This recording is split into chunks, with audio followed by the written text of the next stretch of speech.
What's up guys? This is your senpai and we're here in Harajuku. And tara, samahan nyo ako. Magta-travel tayo sa past. Let's go!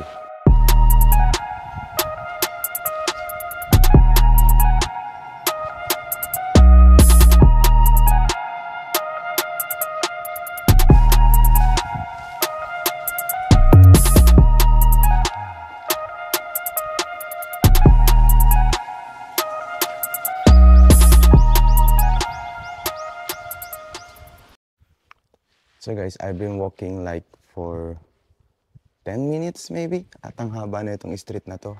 And makikita mo napaka-old. It's ng tignan ng mga bahay dito. And you know guys, it's located in Nagano Prefecture. Ito yung pinaka-wealthiest na post town dito sa Nakasendo Road nung Edo era ng Japan.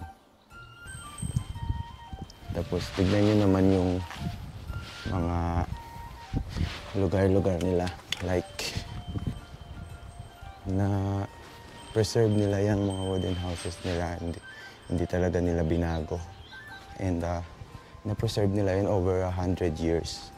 Of course, tatry din natin yung mga pagkain nila dito mamaya kasi malay ba natin, iba yung lasa, di ba?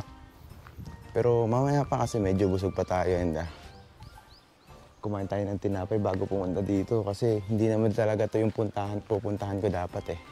Pero look at now what I'm doing here.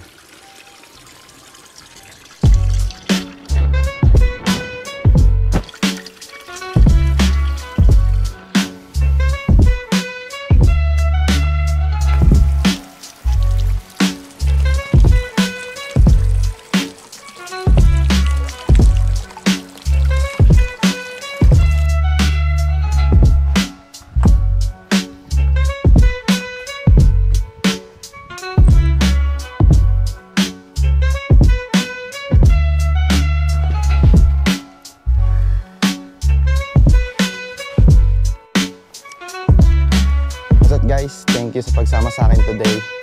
And kung naramdaman nyo bumalik kayo sa past, huwag na kayong bumalik sa past.